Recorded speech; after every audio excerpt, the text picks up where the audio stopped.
यूं ही नहीं बीत गया सन 2025। नमस्ते भारत सिमरन सिंह प्रयागराज से। सन 2025 कई ऐसे राष्ट्रीय और अंतर्राष्ट्रीय बदलावों के लिए जाना जाएगा। सन 2025 में अंतरिक्ष, नेतृत्व, समाज, कला और टेक्निक के क्षेत्र में कई ऐसे बदलावों के लिए जाना जाएगा जो आने वाले 2026 के लिए नई उम्मीदों का आधार बनेंगे।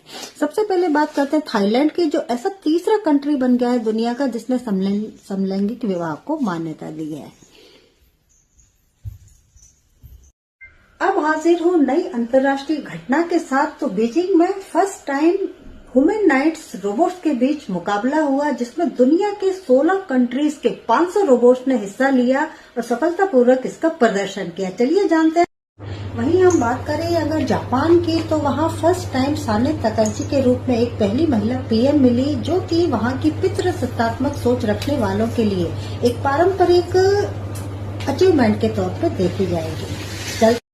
चलिए बात कर लेते हैं नई अंतर्राष्ट्रीय घटना के बारे में। तो इस साल इंसान ने पृथ्वी के दोनों ध्रुवों का चक्कर सफलतापूर्वक लगाया। ये एक स्पेस एक्स उड़ान थी, जिसकी फंडिंग चीनी मूल के व्यापारी चुन वांग ने की थी। इसके लिए स्पेशली 3.5 दिन का मिशन तैयार किया गया था। साथ ही दुनिया के सफल 22 वैज्ञानिकों ने इस पे काम किया था और इस सफल मिशन को बखूबी तैयार किया गया, जिसके लिए ये साल याद रखा जाएगा कि इंसान ने पृथ्वी के दोनों ध्रुवों का चक्कर सफलतापूर्वक लगाया। चलिए चलते हैं नेक्स्ट घटना।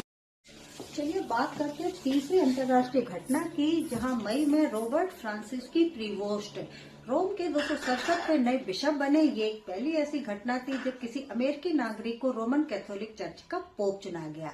आइए, यूनिसेफ की एक रिपोर्ट के अनुसार दुनिया में फर्स्ट टाइम मोटे बच्चों की संख्या अंडरवेट बच्चों की संख्या में बहुत ज्यादा थी, जो कि आने वाले दिनों में खतरे का संकेत भी दे रही है। और इसका बहुत बड़ा कारण है कि सस्ते और अधिक कैलोरी वाले खाद्य पदार्थ। चलिए अब जानते हैं क्या कह रहे हैं साल के आखिरी कुछ दिन। तो 2025 के एंड तक आते आते सामाजिक परिस्थिति पूरी तरह बदल चुकी है। अब एंड में आते आते स्पग इकोनॉमी के जन्म को हम देख रहे हैं, जिसमें स्वच्छ हवा में सांस लेना एक विशेष उत्पाद बन गई है, जो सिर्फ उन्हीं को मिल पा रही है जो इसके लिए अच्छा खासा पे कर पा रहे हैं। यानी कि स्वच्छ हवा में सांस लेना लोगों का सबसे बड़ा सपना बन गया है। वैसे भी इंडियंस का एक बहुत बड़ा सपना रहा है बड़े शहरों की आकर्षण, जिसमें चाहे वो गुरुग्राम की ऊंची ऊंची इमारतें हो, या फिर मुंबई की आर्थिक धड़कन, या फिर बेंगलुरु का टेक्नोलॉजी हब का आकर्षण हो।